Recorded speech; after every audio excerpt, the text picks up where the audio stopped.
નમસ્કાર મિત્રો, સ્વાગત છે તમારું ગીતા's ટેસ્ટી કિચનમાં।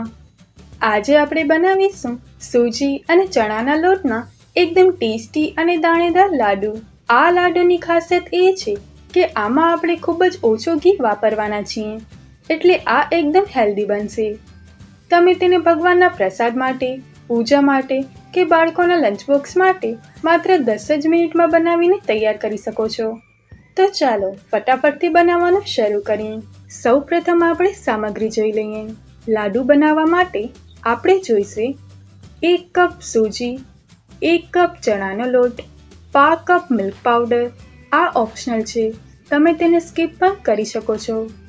મોણ માટે અને શેકવા માટે ઘી, 1 કપ ઝીણો સમારેલો ગોળ, 2 ચમચી કાજુના ટુકડા, 2 ચમચી બદામના ટુકડા, 2 ચમચી કિસમિસ, અડધી ચમચી ઇલાયચી પાવડર અને લોટ બાંધવા માટે નવશેકું પાણી। સૌથી પહેલાં આપણે એક મોટા વાસણમાં 1 કપ સૂજી અને 1 કપ ચણાનો લોટ લઈશું। હવે આપણે લાડુનો ટેસ્ટ વધારવા માટે તેમાં 1/2 કપ મિલ્ક પાવડર નાખીશું। જો કે આ બિલકુલ ઓપ્શનલ છે, તમે તેને સ્કીપ પણ કરી શકો છો। હવે મોણ માટે આપણે તેમાં 1 ચમચી ઘી નાખીશું અને બધું જ સરસ રીતે મિક્સ કરી લઈશું।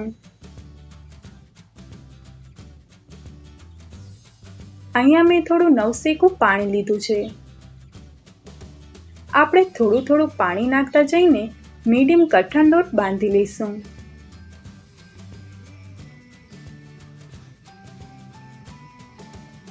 આપણો લોટ બંધાઈ જાય એટલે આપણે તેમાં અડધી ચમચી ઘી નાખીને તેને સરસ રીતે મસળી લઈશું।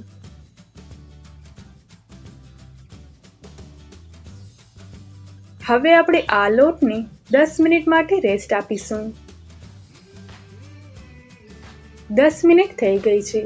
હવે આપણે લોટને ફરીથી મસળી લઈશું। હવે તેમાંથી મીડિયમ સાઇઝના લોયા કરી લઈશું।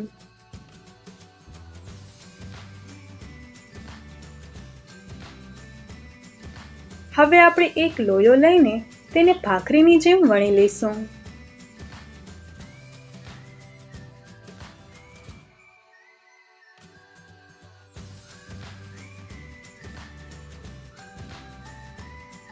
જુઓ, આ રીતે આપણે બધી જ ભાખરીને વણીને તૈયાર કરી લઈશું।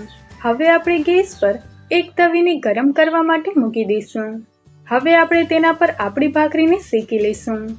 આપણી ભાખરી એક બાજુ થોડી શેકાય એટલે તેને પલટાવી દઈશું અને થોડું ઘી લગાવીને શેકી લઈશું।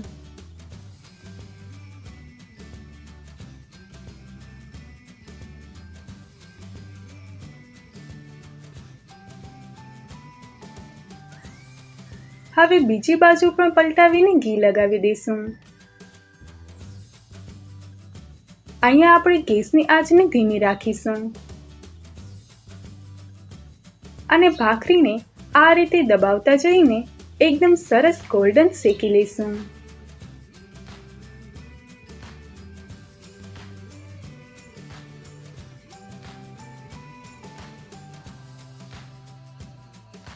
જુઓ, કેટલી સરસ ડિઝાઇન આવી છે। આવી જ રીતે આપણે બધી જ ભાખરીને શેકીને તૈયાર કરી લઈશું।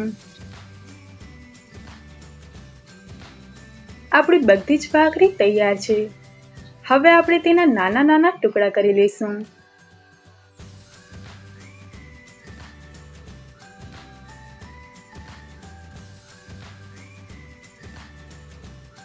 હવે આપણે તેને થોડીવાર માટે ઠંડી થવા દઈશું।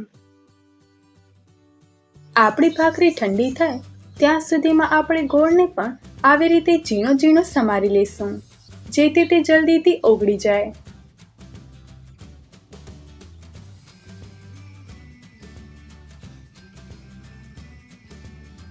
હવે ભાખરીના ટુકડા સરસ ઠંડા થઈ ગયા છે।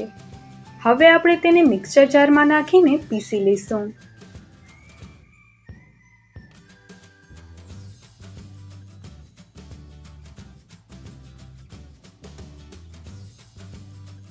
જુઓ, કેટલો સરસ એકદમ દાણેદાર પાવડર તૈયાર થયો છે। હવે આપણે તેને એક મોટા બાઉલમાં કાઢી લઈશું।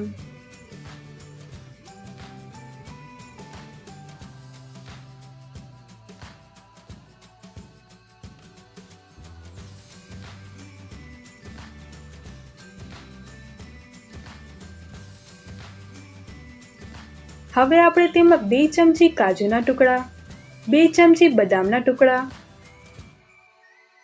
2 ચમચી કિસમિસ અને અડધી ચમચી ઇલાયચી પાવડર નાખીને બધું જ સરસ રીતે મિક્સ કરી લઈશું.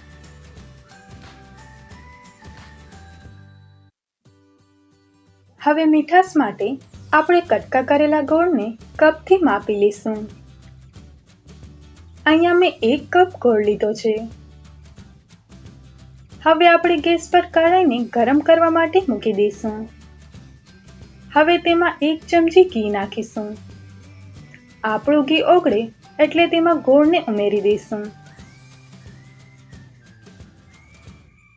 અહીંયા આપણે તેને સતત હલાવતા રહીશું.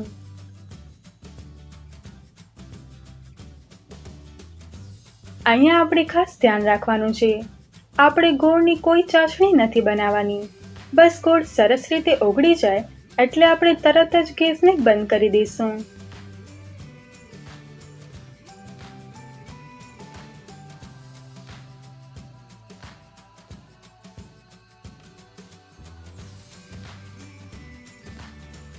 હવે આ ઓગાળેલા ગોળના મિશ્રણને આપણે લોટવાળા બાઉલમાં ઉમેરી દઈશું.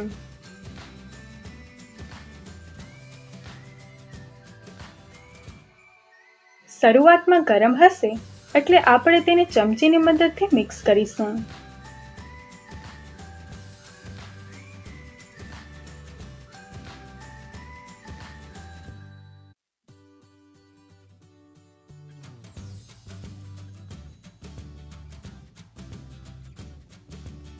આપણું મિશ્રણ થોડું નવસેકું થાય એટલે આપણે હાથેથી તેને સરસ રીતે મિક્સ કરી લઈશું.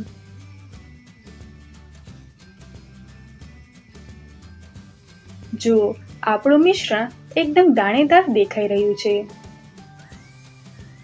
હવે આપણે હાથેથી દબાવીને આ રીતે સરસ મજાના લાડુ બનાવી લઈશું.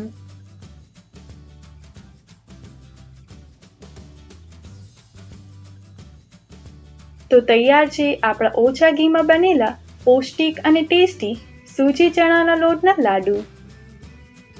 તમે પણ આ રેસીપીને ઘરે ચોક્કસથી ટ્રાય કરજો અને મને કોમેન્ટમાં જણાવજો કે તમારા લાડુ કેવા બન્યા. જો તમને આજની રેસીપી ગમી હોય તો વિડીયોને લાઈક કરજો, તમારા મિત્રો સાથે શેર કરજો અને આવી જ નવી રેસીપી માટે ગીતા's ટેસ્ટી કિચનને સબસ્ક્રાઈબ કરવાનું ભૂલશો નહીં. ફરી મળીશું એક નવી રેસીપી સાથે. Thanks for watching.